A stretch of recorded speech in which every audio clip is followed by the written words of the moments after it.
Hi there, I'm Ray Richmond, News and Features Editor at Gold Derby, and I'm here with my colleague, Gold Derby Senior Editor Rob Licuria, speaking live and direct from Sydney, Australia.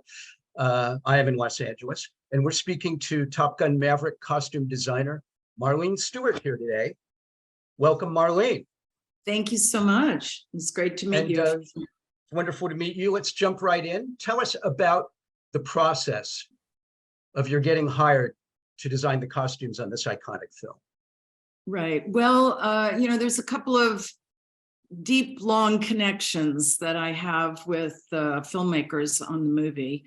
I know Jerry Bruckheimer have known him for quite a long time, and I've worked with him since the 90s with Tony Scott and other directors, of course. And then I have had a working relationship with Joe and Tom Cruise. I did a movie called Oblivion with both Tom and Joe. And then I, of course, had also worked with Tom on another movie with one of his favorite characters. I did a movie called Tropic Thunder, where he plays kind of a really cult classic Les Grossman character.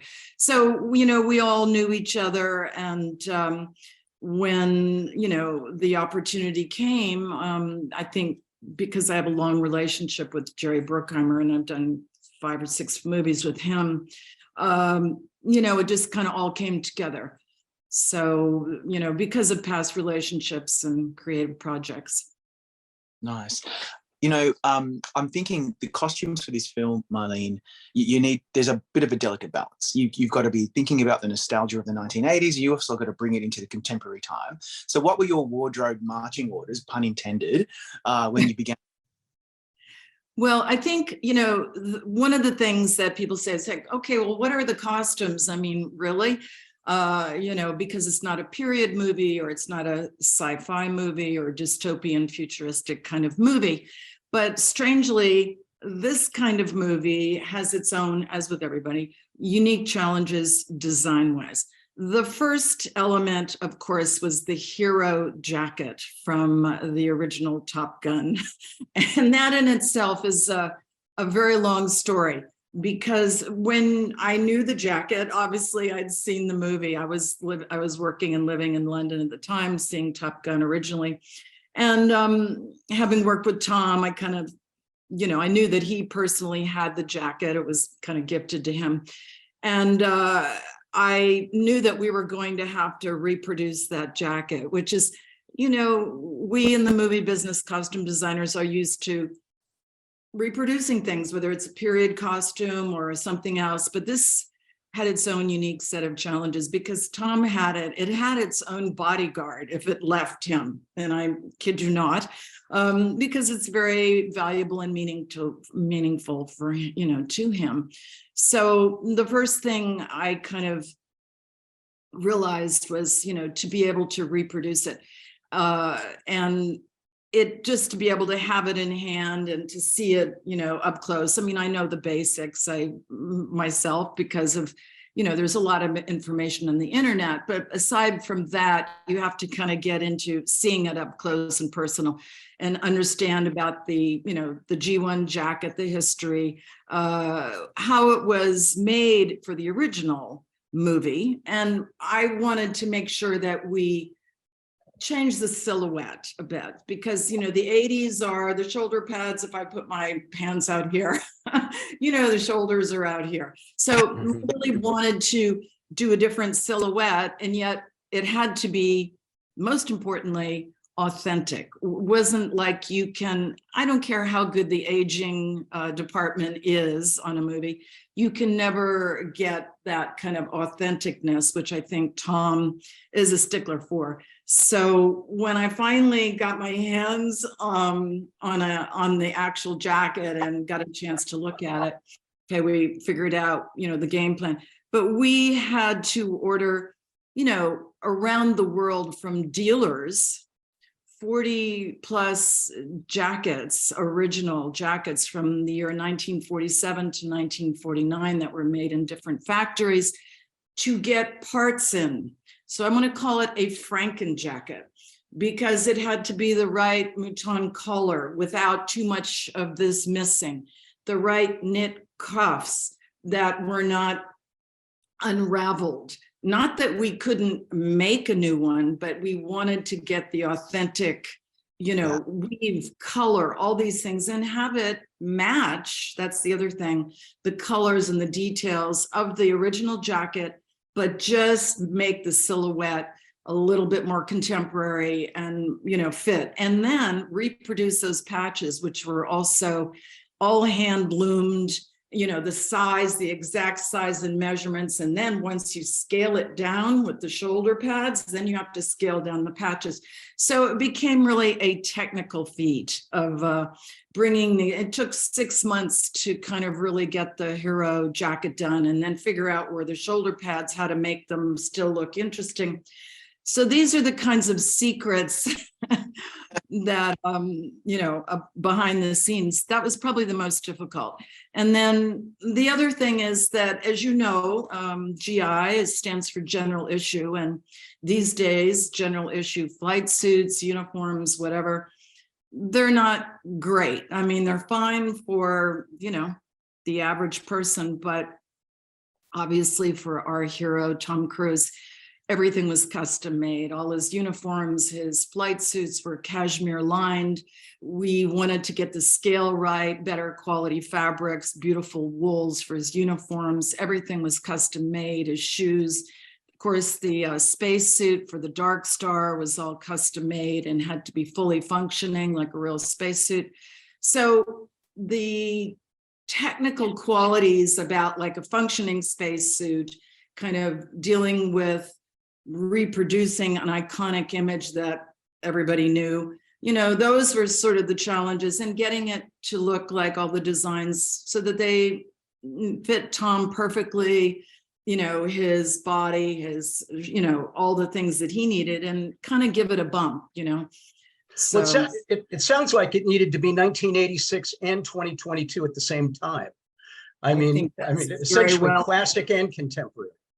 I think that's a good interpretation, because, and I want to say it had to look amazing, but not noticeable at the same time. It was that kind of contradictory thing, so it's like the average person might not notice, but I think Tom knows, and we all know, it just kind of, it all adds into, making it look just, better, like a greater look on film, right? No pressure. And everything had to be created from scratch. It sounds like, from the bomber jackets, to the aviator shades, to the flight suit, to his shoes and boots and jeans and t-shirts. Everything had to match exactly. Custom made. Everything was custom made.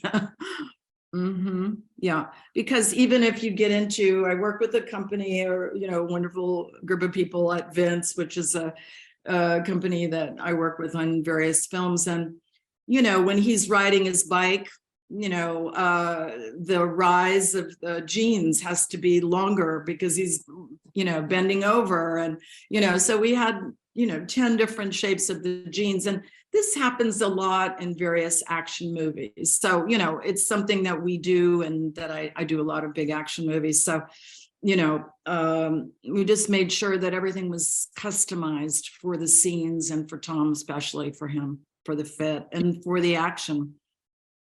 Wow. Let's talk about Tom.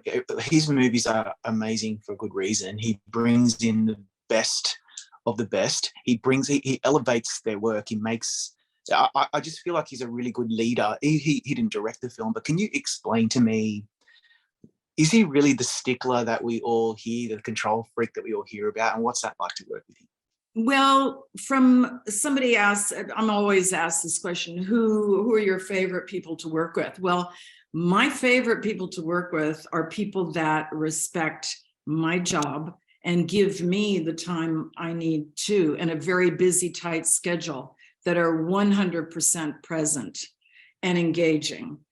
And that is Tom Cruise all the way. He is more present.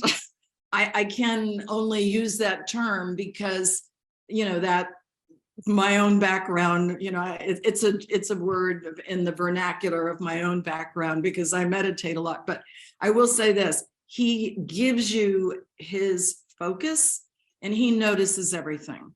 So for instance, we would fly to where he was with my whole team, tailors, shoemakers, the people that were doing the helmets for the Dark Star. I mean, the whole group, plus the producers, Jerry Bruckheimer, Joe Kosinski, Tom, we were all there. And we would be there for sometimes 6 hours. Now, who does that? Who does that? But you see the difference in his focus. And he, he gives you the time. He's very demanding, but that's fine. And he also knows what it is. And he will say, he'll put something and say, what do you think? A lot of actors, and sometimes they're too busy to give you the time. And, you certainly, hopefully have enough professional experience that you can get by. I've had to make costumes for people with never even having a fitting, and it goes on camera. And even with all the information, maybe from my friends that are with them on another movie, it's still nerve-wracking, But with Tom, you do your fittings, you get it right, and then you can shoot it. There's always nerves no matter what, because it's high energy when Tom's around. But he gives you his attention and focus, and he's right there. So for me, he's the best there is to work with. Where, Marlene, would you rank Top Gun Maverick among all the films you've done in terms of the creative challenge it presented for you?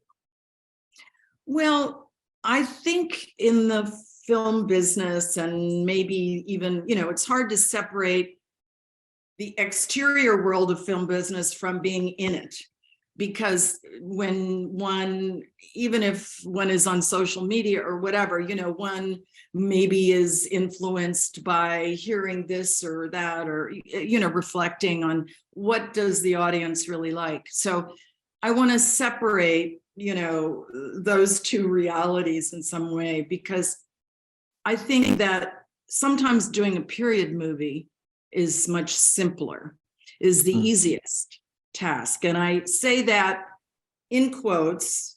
Top Gun is not a period movie. What I mean by that is that in the States, people don't have the same knowledge as they do in Europe. They don't have the background. It's just our history. So people might not know if that's correct, period, and they might not care. And that might actually be a directive to do, let's not do period.